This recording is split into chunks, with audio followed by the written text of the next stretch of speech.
এলাকার মধ্যে এসেছে আল্লাহ রাসূল সাল্লাল্লাহু আলাইহি ওয়াসাল্লামের একজন অন্ধ সাহাবী ছিলেন, যার একজন উম্মে ওয়ালাদ দাসী ছিল, যেই দাসীর তার ঔরসে দুইটা আদরের সন্তান ছিল। ওই উম্মে ওয়ালাদ যাকে ওই সাহাবী অন্ধ সাহাবী অনেক মহব্বত করতেন, তার মহব্বতের একজন বাদী ছিলেন, যার কারণে তার ঔরস থেকে তার গর্ভ থেকে ওই সাহাবীর অন্ধ সাহাবীর দুইটা ছেলে সন্তান জন্মগ্রহণ করে। ওই উম্মে ওয়ালাদ বাদীর একটা বদ অভ্যাস ছিল, সে মাঝে মধ্যে আল্লাহ রাসূল সাল্লাল্লাহু আলাইহি ওয়াসাল্লামকে গালাগালি করত, গালমন্দ করত। সাহাবী অনেক সময় তাকে সুন্দরভাবে বুঝাইতে যে আল্লাহ রাসূলকে গালমন্দ করো না, আল্লাহ রাসূলকে গালমন্দ করো না।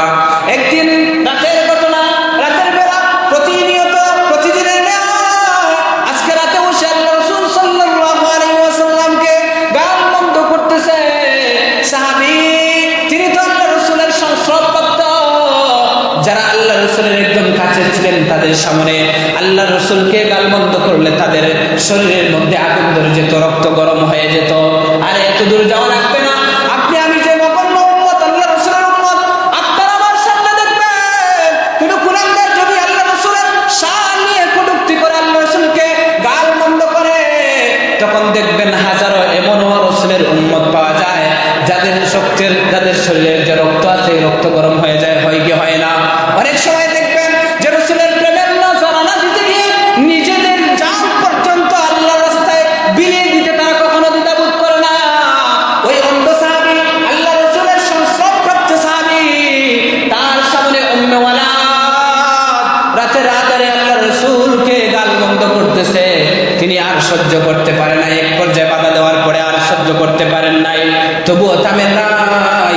কিতাবের মধ্যে হাদিসের মধ্যে এসেছে তিনি তার হাতের লাগানের মধ্যে ছুরির মতো একটা ছোরা, কুড়ালের মতো একটা ছোরা তিনি তার হাতের লাগানের মধ্যে পাইলেন। ওই ছোরাটা হাতের মধ্যে নিয়ে তার ওই মহব্বতের উম্মে ওয়ালাদ বাদী, মহব্বতের দাসী, ওই দাসীকে রাসূলকে গালমন্দ করার কারণে এমন সজোরে বুকের মধ্যে পেটের মধ্যে আঘাত হানলেন। আঘাত হানার কারণে ওই দাসী সে দুনিয়া থেকে বিদায় নিয়ে চলে যায়। সকালবেলা জানাজানি হয়ে গেল, আল্লাহ রাসূলের কাছে খবর চলে আসলো যে অমুক জায়গায় একজন বাদী, একজন দাসী মারা গেছে।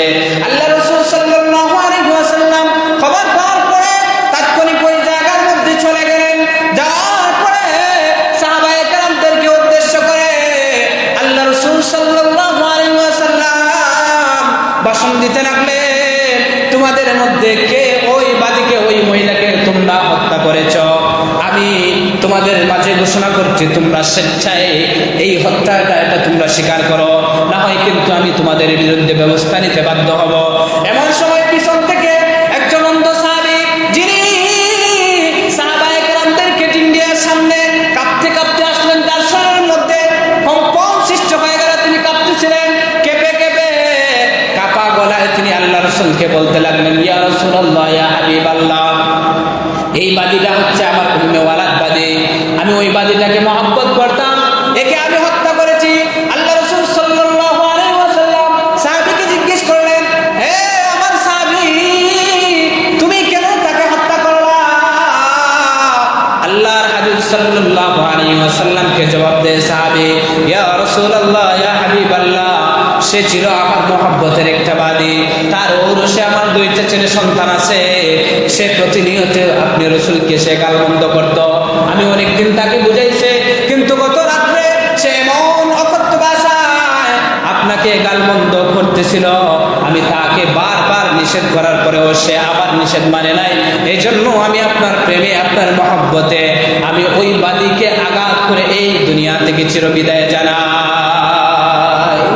আল্লাহ রাসূল সাল্লাল্লাহু আলাইহি ওয়াসাল্লাম সাহাবীকে ডাক দিয়ে বললেন যে হত্যার বদলে হত্যা, কিন্তু আল্লাহ রাসূলকে, আমি রাসূলকে গালি দেওয়ার কারণে তুমি যে হত্যা করেছো, এই মহিলার রক্তটা বেকার চলে গেল, সুতরাং তোমার থেকে আর কোনো কি নেওয়া হবে না, কিসাস নেওয়া হবে না, বদলা নেওয়া হবে না।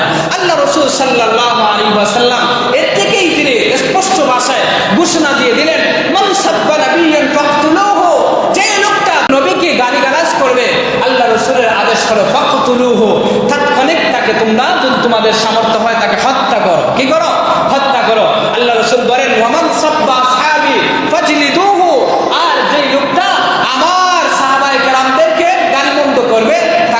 প্রহার করে তোমরা কি করো